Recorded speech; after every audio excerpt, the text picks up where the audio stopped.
블라디미르 푸틴은 오늘 공개적으로 아르메니아에 전면전을 벌이겠다고 위협했습니다. 러시아 독재자는 아르메니아 당국이 유럽연합 가입에 관한 국민 투표를 실시해야 한다고 밝혔습니다. 이 가입 의지는 니콜 파시냔 총리가 선언한 바 있습니다. 그 후 푸틴은 아르메니아가 유럽을 지향한다면 우크라이나와 같은 운명을 맞이하게 될 것이라고 말했습니다. 왜냐하면 러시아는 자국의 영향권에서 그 나라를 그냥 놓아줄 수 없으며 전쟁을 통해서라도 자신의 의지를 강요할 준비가 되어 있기 때문입니다. 주목할 점은 아르메니아가 유럽으로 향할 뿐만 아니라 러시아의 핵심 동맹인 집단안보조약기구와 유라시아 경제연합에서도 탈퇴하고 있다는 사실입니다. 이번 방송에서는 예레반과 모스크바의 갈등의 전 과정을 살펴보고 블라디미르 푸틴의 위협이 얼마나 현실적인지 알아보겠습니다. 제 이름은 알렉세이 패치입니다. 이 주제에 대해 이야기해봅시다. 하지만 시작하기 전에 이 유튜브 채널을 구독해주시고 영상에 좋아요를 눌러주시고 이 영상 아래에 아무 댓글이나 남겨주시고 제 텔레그램 채널도 구독해주시길 부탁드립니다. 패치 뉴스 링크는 이 영상 설명란에 있습니다. 거기서 우리는 새로운 소식이 들어오는 대로 신속하게 소식을 전하고 있습니다. 자, 이제 차례대로 말씀드리겠습니다. 블라디미르 푸틴은 아르메니아 당국이 유럽연합 가입 문제에 대해 국민투표를 실시해야 한다고 밝혔습니다. 다음으로 상징적인 예를 들어보겠습니다. имперца Путина. 이는 국민에 대해서도 그리고 주요 경제 파트너인 우리에 대해서도 올바른 일일 것입니다. 예를 들어 가능한 한 빨리 국민투표를 실시해 입장을 정하는 것이죠. 이것은 우리의 일이 아니지만 국민투표를 실시해서 아르메니아 시민들에게 그들의 선택이 무엇인지 묻는 것이 논리적일 것입니다. 그렇게 하면 부드럽고 품이 있으며 상호 이익이 되는 이별의 길을 갈 수 있을 것입니다. 그리고 여기서 어떤 심리학자든 여러분에게 하지만 이전에 한 모든 말은 전혀 의미가 없다고 말할 것입니다. 블라디미르 푸틴도 마찬가지로 물론 이건 아니라고 말합니다. 그리고 푸틴은 이어서 전쟁이 우크라이나가 유럽연합에 가입하거나 가입을 시도한 것에서 시작됐다고 강조했습니다. 인용하자면 그렇습니다. 이런 식으로 이런 고백이 나온 겁니다. 그의 말에 따르면 일련의 사건들과 빅토르 야누코비치 대통령이 유럽연합과의 통합을 거부한 결과 우크라이나에서 쿠데타가 일어났다고 합니다. 이것이 크림반도로 이어졌다는 것입니다. 크림반도 사태, 우크라이나 남동부의 입장, 그리고 결국에는 무력 충돌로 이어졌다는 것입니다. 그래서 극단으로 몰고 갈 필요는 없고 제때 우리가 이렇게 하겠다고 말하면 됩니다. 여기에는 특별한 것이 없고 모든 것을 계산해야 합니다. 푸틴은 아르메니아 측도 계산해야 하고 우리도 계산해야 한다고 말했습니다.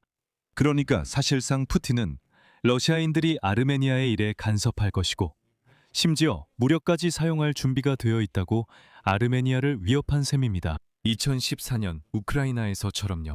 푸틴은 이것이 심각한 문제라고 덧붙였고 아르메니아의 EU 가입 계획이 유라시아 경제연합 정상회의에서 논의될 수 있다고 언급했습니다.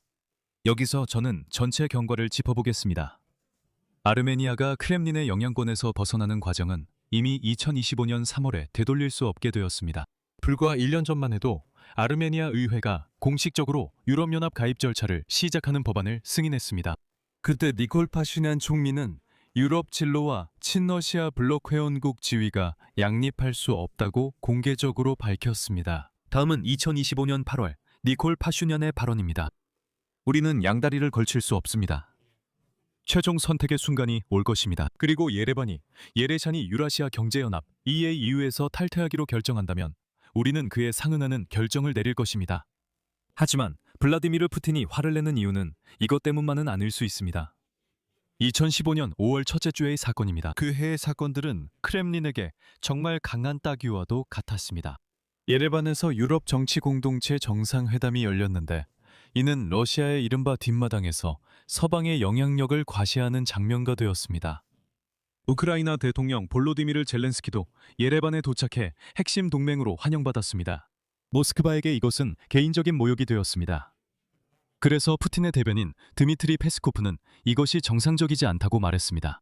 러시아 외무부의 대표적인 알코올 중독자인 마슈카 자하로바는 예레반이 러시아의 안보에 반하는 행동을 했다고 비난했습니다. 그리고 지금 블라디미르 푸틴은 러시아 연방이 여전히 아르메니아의 주요 무역 파트너임을 상기시켰습니다. 이것은 사실로 거의 40%의 교역량을 차지합니다. 완전한 경제 봉쇄를 암시하는 말입니다.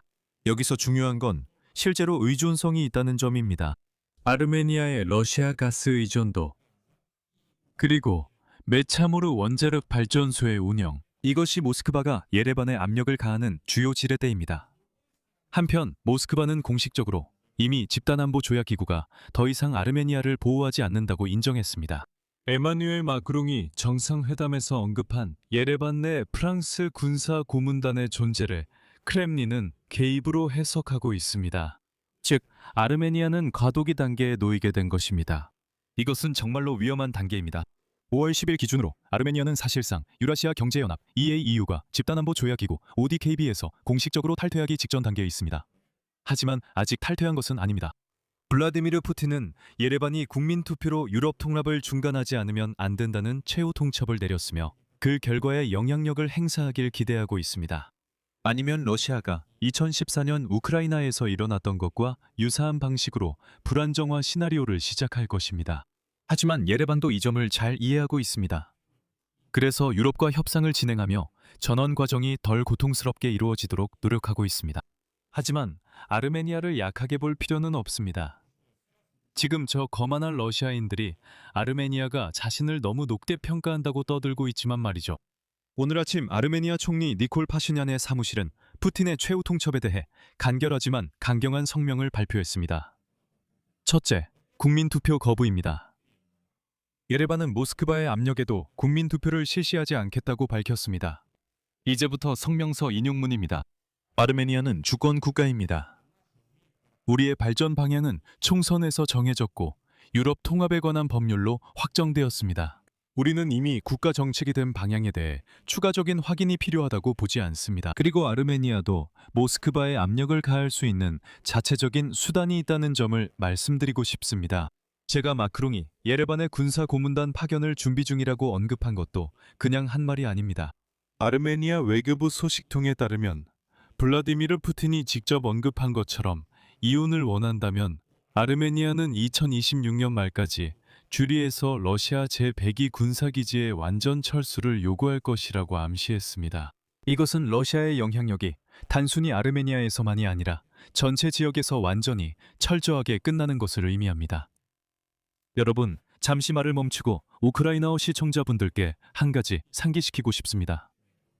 제가 완전히 새로운 오직 우크라이나어로만 진행되는 유튜브 채널을 만들었고 그곳에서 우리는 매일 저녁마다 지나간 하루를 정리하며 특히 우크라이나의 이슈에 초점을 맞추고 있습니다. 그래서 이 영상의 고정 댓글과 이 에피소드의 설명란에 새로운 우크라이나어 유튜브 채널의 링크를 남겨두겠습니다. 우크라이나어로 뉴스를 보고 싶으시다면 들어가서 구독해주세요.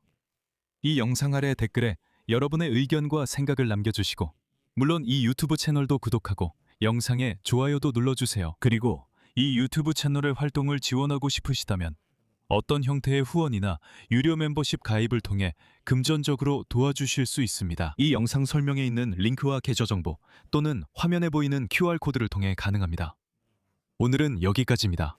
건강 조심하세요. 모두 안녕히 계세요.